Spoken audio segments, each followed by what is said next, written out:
When it comes to our health, who's really calling the shots? Is it the government trying to set rules for the public good, or is it the private market pushing for innovation and, well, profit? This is one of the biggest tug-of-wars in policy today. So let's get into it and really unpack this constant push and pull that shapes our healthcare. All right, so let's start with the big question, the one that really sits at the heart of this whole debate. Should we think of health as a fundamental human right, something the state guarantees for everyone, or is it just another product, a commodity to be bought and sold on the open market? Seriously, how you answer that one question changes everything. You know, for a long time, it seemed like there was a clear answer. Health was pretty much seen as the government's job. The state was in the driver's seat. But that solid consensus started to crack, and the balance of power began to tilt in a totally new and, frankly, dramatic direction.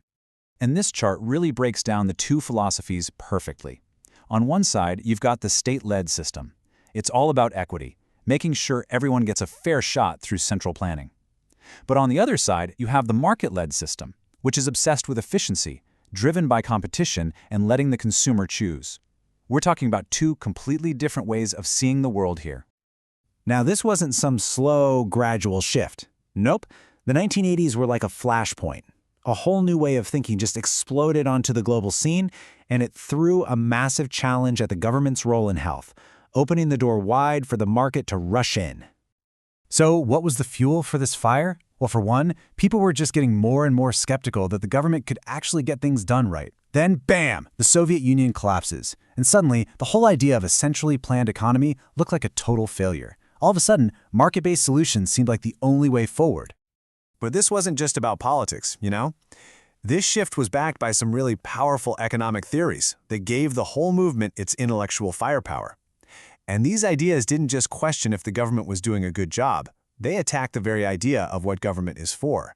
First up, you've got something called public choice theory. The core idea here is that people in government aren't saints. They're just like the rest of us. They act in their own self-interest. A politician wants to get reelected. A bureaucrat wants a bigger budget. And according to this theory, all that self-interest leads to a ton of waste and inefficiency. Then there's property rights theory. This one is all about incentives. It argues that if you own something, you're going to be incredibly motivated to run it efficiently. Because if you don't, you lose your own money. Simple as that.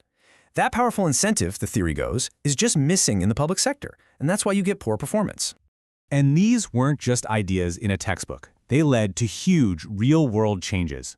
All of a sudden, governments started slapping user fees on public services. They tore down the old rules that limited private clinics. And they started shifting power away from the central government. It was a total system overhaul. But, and this is a really big but, the revolution didn't quite go according to plan.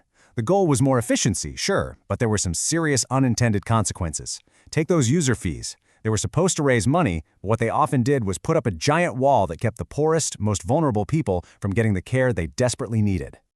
So with the market playing a much bigger role, a whole new question comes up.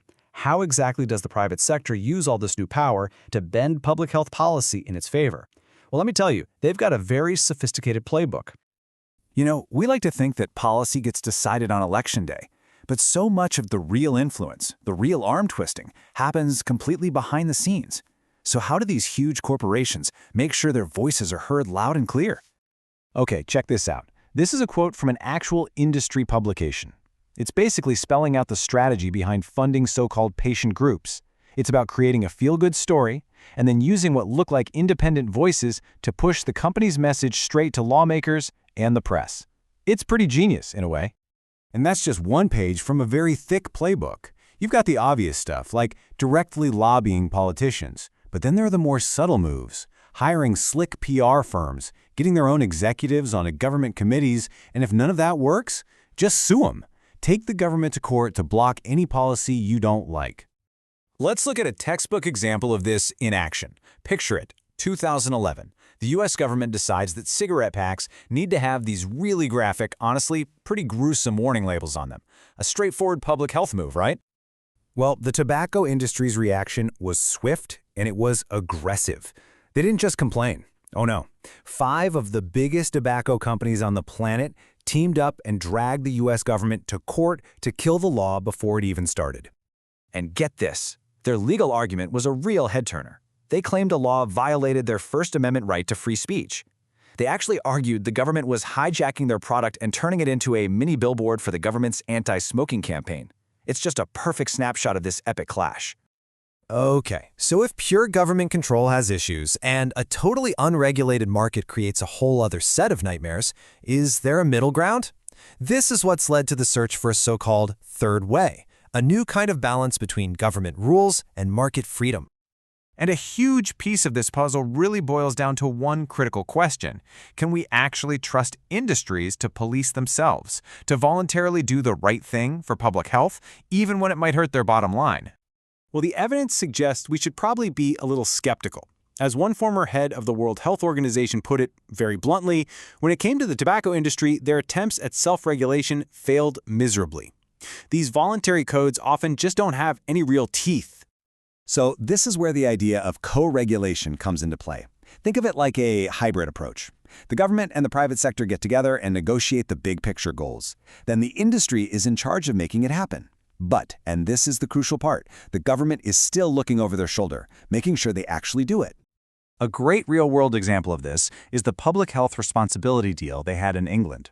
The idea was that businesses would voluntarily sign pledges to do things like cut the salt in their food or promote responsible drinking, all in partnership with the government.